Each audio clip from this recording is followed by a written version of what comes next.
امام علی علیہ السلام اپنے چاہنے والوں کے نزدیک یہ فرما رہے تھے کہ تقدیر اور نصیب میں فرق ہے. کچھ چیزیں تقدیر میں ہوتی ہیں تو کچھ نصیب میں.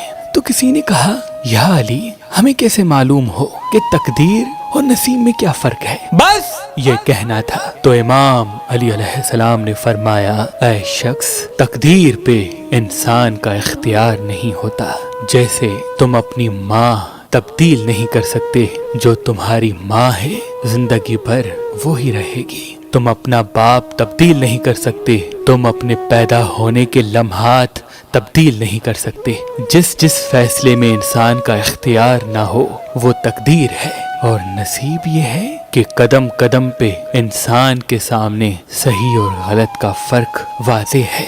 جو فیصلے انسان اپنے لیے کرتا ہے، جس چیز پہ انسان اپنا اختیار رکھتا ہے، وہ سارے فیصلے انسان کے آنے والے نصیب کو بہتر یا بدتر بناتی ہیں. تو اس نے کہا یا علی، مثلا امام علی علیہ السلام نے فرمایا جیسے کہ والدین اپنی اولاد کو پڑھانا چاہتے ہیں، لیکن اولاد اپنے علم پہ توجہ دینے کے بجائے اپنی خواہشات کے پیچھے بھاگتا رہے، تو یہ اس کا فیصلہ ہے، قدرت کا نہیں. اس غلط فیصلے کے انجام کو نصیب کہتے ہیں. اور جیسے انسان اپنی خواہشات پوری کرنے کے لیے غلط طریقے سے دولت کماتا ہے، اس غلط طریقے کے انجام کو نصیب کہتے ہیں. اے شخص، یاد رکھنا اللہ کسی کا برا نہیں کرتا، انسان کے غلط فیصلے انسان کا برا کرتے ہیں. تو اس نے کہا یا علی، اگر کوئی صحیح فیصلے کرتا رہے پھر بھی اس کی زندگی تکلیفوں سے بھر جائے تو پھر؟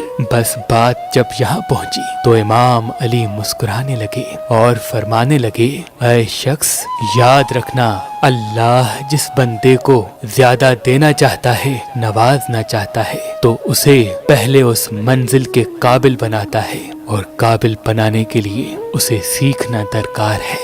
یاد رکھنا اللہ جس کو سکھانا چاہتا ہے تو اسے نہ کسی مکتب بھیجتا ہے، نہ کسی استاد کے پاس، بلکہ اسے تکلیفوں کا زیور پہناتا ہے. کیونکہ اس زمین پہ انسان کو سکھانے کے لیے سب سے بہترین استاد تکلیف ہے. اللہ اس کی تقدیر میں تکلیفیں اس لیے لکھتا ہے تاکہ وہ تکلیفیں دیکھ دیکھ کے اس منزل کے قابل ہو جائے جو منزل اللہ نے اس کے لیے رکھ دی ہے. امام جعفر صادق علیہ السلام نے فرمایا جو انسان مرجان پتھر پہن کے اللہ سے جو دعا مانگے گا، چاہے اس کے مقدر میں ہو یا نہ ہو، اللہ اسے عطا کر دے گا. تبھی اس پتھر کو مقدر بدلنے والا پتھر کہا جاتا ہے. تو ابھی ہماری ویب سائٹ مہربانی.com پہ آئیں اور یہ پتھر حاصل کریں. آپ اپنا لکی پتھر ہماری اپلیکیشن جو گوگل پلے اسٹور اور آئی فون ایپ اسٹور پہ موجود ہے ان سے بھی حاصل کر سکتے ہیں. مزید معلومات کے لیے ہمارے نمبر پہ کال کریں. اللہ آپ کو سلامت رکھے. اللہ آپ کو سلامت رکھے.